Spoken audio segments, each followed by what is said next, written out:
राजीव रंजन की तरफ मैं रुक कर लेता हूं। राजीव, आज हम दो मुद्दों पर चर्चा कर रहे हैं। एक, भारत जोड़ो न्याय यात्रा जिसकी शुरुआत थोड़ी देर में होने वाली है, और दूसरा जो मुद्दा है वो है कल नीतीश कुमार का संयोजक बनने से इनकार करना, क्योंकि ये अपने आप में बड़े सवाल उठाता है। ये वो नीतीश कुमार हैं जो शुरू में कन्वीनर बनने के लिए नजर आ रहे थे, आतुर नजर आ रहे थे, लेकिन कल जब उनके नाम का प्रस्ताव रखा तो उन्होंने एकदम से मना कर दिया।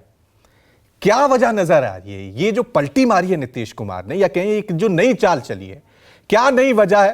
भारत जोड़ो यात्रा और नीतीश कुमार का संयोजक बनना, इन दोनों का विश्लेषण राजीव रंजन। देखिए, उससे पहले रवि, मैं आपको एक जानकारी दे दूं। हमारे सहयोगी संवाददाता मुंबई के अंकुश ये जानकारी दे रहे हैं। एक तरफ तो राहुल गांधी मणिपुर से अपनी यात्रा शुरू करने जा रहे हैं, मणिपुर से मुंबई तक की। दूसरी तरफ मुंबई में कांग्रेस का एक बहुत पुराना परिवार, जो गांधी परिवार का बहुत नज़दीकी था, स्वर्गीय मुरली देवड़ा, आपको पता ही है, मनमोहन सरकार में कैबिनेट रैंक पर थे। उनके पुत्र मिलिंद देवड़ा भी केंद्रीय मंत्री रहे थे मनमोहन सिंह सरकार में। आज वो पार्टी छोड़ रहे हैं। एक तरफ राहुल गांधी कांग्रेस की न्याय यात्रा शुरू कर रहे हैं, दूसरी तरफ कांग्रेस का एक बहुत पुराना परिवार पार्टी छोड़ रहा है और वो एकनाथ शिंदे के शिवसेना गुट में शामिल होने जा रहे हैं। और ये तकरीबन दोनों समय साथ ही होगा जब राहुल गांधी उधर से चलेंगे और इधर मिलिंद देवड़ा अपना बुरिया बिस्तर लेके मुख्यमंत्री के आवास पर शिवसेना को ज्वाइन करेंगे, एकनाथ शिंदे को। तो इसकी वजह क्या है? ये साइड इफेक्ट्स हैं इंडिया गठबंधन के बीच में जो सीटों का बंटवारा हो रहा है उसको लेके।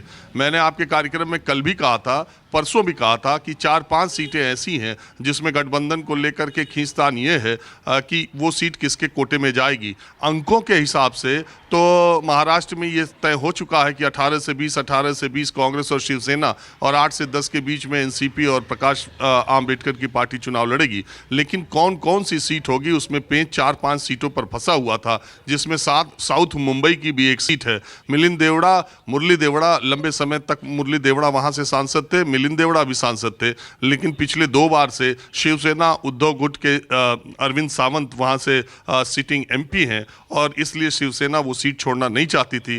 कांग्रेस पार्टी वो सीट मिलिंद देवड़ा के लिए चाहती थी। बात नहीं बनते देखकर और शिवसेना का साउथ मुंबई सीट न छोड़ने को देखकर अब मिलिंद देवड़ा ने शिवसेना एकनाथ शिंदे की तरफ रुख किया है। उनके पास भी उम्मीदवार उतना मजबूत नहीं था, तो अब कांग्रेस का ही उम्मीदवार एक तरीके से एनडीए का उम्मीदवार बन करके साउथ मुंबई के लोकसभा क्षेत्र में चुनाव लड़ेगा। यानी टक्कर अरविंद सावंत और मिलिंद देवड़ा के बीच में होगी। पिछली बार अरविंद सावंत और मिलिंद देवड़ा के बीच में जब टक्कर हुई तब शिवसेना और कांग्रेस आमने सामने थी। इस बार शिवसेना और कांग्रेस, उद्धव वाली शिवसेना एक तरफ है और मिलिंद देवड़ा ने कांग्रेस छोड़ करके एकनाथ शिंदे की तरफ। तो इससे ये भी पता चलता है कि दोनों तरफ आने जाने में नेताओं की कोई पाबंदी नहीं है, कोई वैचारिक प्रतिबद्धता नहीं है। नेता अपने हिसाब से इसी तरह एनडीए से इंडिया में और इंडिया से एनडीए में आते जाते रहेंगे और जनता ये खेल खेलती देखती रहेगी। और दूसरी बात जो आपने कही, अभी यात्राओं की बात हो रही थी, इस देश में आज तक किसी राजनीतिक दल के किसी नेता ने कोई यात्रा जितनी भी की है उसको हमेशा सामाजिक आर्थिक असमानताओं को, अगर इस तरह की शुरुआत आप देखेंगे तो जनवरी 1983 में चंद्रशेखर जी ने जनता पार्टी के अध्यक्ष रहते हुए यात्रा की थी।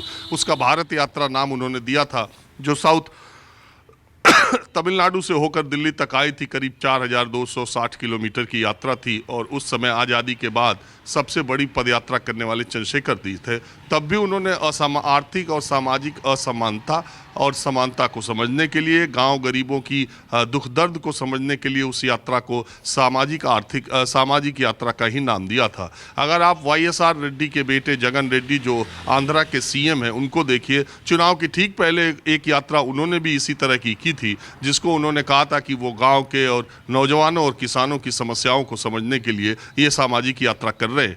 नेता सामाजिक यात्रा करते हैं मगर उसका पूरा राजनीतिक निहितार्थ होता है। ऐसा हो नहीं सकता कि आप किसी पार्टी के राष्ट्रीय अध्यक्ष हैं या रहे हैं और आप कोई यात्रा सड़क पर 5000 किलोमीटर की चले और उसके राजनीतिक निहितार्थ ना हो, उसके राजनीतिक मतलब ना हो। अगर ऐसे नहीं होता तो इंडिया गठबंधन के सांकेतिक रूप से इतने नेता वहां पर शामिल क्यों नहीं होते? तो सवाल इस बात का है और निश्चित तौर पर राहुल गांधी यात्रा कर रहे हैं तो उसके राजनीतिक मतलब है। तो कुल मिला जुलाकर जो आपने सवाल पूछा कि इंडिया गठबंधन में नीतीश कुमार के संयोजक बनने से इनकार करना, सवाल इस बात का नहीं है कि नीतीश कुमार ने इंडिया पार्टियों के सामने एप्लीकेशन लगाया था या गुहार की थी या फरियाद की थी कि मुझे इंडिया का संयोजक बना दिया जाए। ये बात उनके कद, उनके राजनीतिक अनुभव के आधार पर उनको मिले या सारे राजनीतिक दलों के लोग जो इंडिया गठबंधन में हैं वो ये माने कि नीतीश कुमार संयोजक पद पर बने और उन्हें संयोजक पद मिलना चाहिए या वो आगे बढ़ें, इसका फैसला बहुत पहले हो जाना चाहिए था अगर होता, क्योंकि इस देश में इस बात से कोई इनकार नहीं कर सकता कि विपक्षी दलों को एक जगह लाने की शुरुआत अगर किसी नेता ने की तो उसका नाम नीतीश कुमार है। बिहार में सबसे बड़ी बैठक करने का श्रेय भी नीतीश कुमार को है। उन्होंने सबके दरवाजे जा कर तेजस्वी और नीतीश कुमार ने सबको आमंत्रित किया, पटना में बुलाया, एक बैठक की। तो शुरुआती दौर में ही नीतीश कुमार, अगर ये शुरुआत कांग्रेस पार्टी करती तो मुझे नहीं लगता कि ये सारे राजनीतिक दल इस तरह से आगे आते और एक जगह बैठते। लेकिन नीतीश कुमार ने ये शुरुआत की थी। अगर उन्हें संयोजक, मुझे ऐसा लगता है, अगर और जो सूत्रों के मुताबिक जानकारी मिल रही है वो बैठक में भी यही बात बाद में सामने आई, जेडीयू ने ये बात कही कि अगर उन्हें मिलना था तो बहुत पहले मिल जाना चाहिए। इतनी खींचतान और इतनी चीज़ों पर कि अगर वो संयोजक बनेंगे तो फला नेता नाराज हो जाएगा या उनके मिलने से पहले फला नेता आज नहीं है बैठक में, उनसे भी पूछ लिया जाए तब इस बात का ऐलान किया जाए और इसके बाद चेयरपर्सन मल्लिकार्जुन खड़गे और संयोजक नीतीश कुमार के पद का ऐलान किया जाए। नीतीश कुमार की तरफ से ये कहा गया कि ऐसी कोई ज़रूरत नहीं है। उन्हें लगा होगा कि 5-6 बैठकों में अगर ये बात नहीं तय हो पाती है तो इस तरह की खींचतान का पद लेने की ज़रूरत क्या है। चूंकि संयोजक पद पर उनका इनकार हुआ इसलिए चेयरपर्सन पद पर मल्लिकार्जुन खड़गे का सार्वजनिक ऐलान भी नहीं हो पाया। तो कुल मिला जुलाकर मेरा ये कहना है कि इंडिया गठबंधन अभी जो आप देख रहे हैं, अभी आगे देखिए क्या होता है। जो इंडिया से नाराज होगा वो एनडीए में जाएगा, जो एनडीए से नाराज होगा वो इंडिया में आएगा। कहीं कोई बैरियर नहीं है, कहीं कोई विचारधारा नहीं है, सब चेहरों की राजनीति है। मैं बार बार कहता हूं कि राजनीति का चरित्र एक है, चेहरे बदल जाते हैं। किसी को ममता बनर्जी पसंद है, किसी को नरेंद्र मोदी पसंद है, किसी को अखिलेश यादव पसंद है, किसी को अरविंद केजरीवाल पसंद है, लेकिन राजनीति का चरित्र एक ही है। और आप देखिएगा कि कितनी एनडीए के लोग इंडिया में और इंडिया के लोग एनडीए से लोकसभा के चुनाव लड़ते हैं। ठीक है।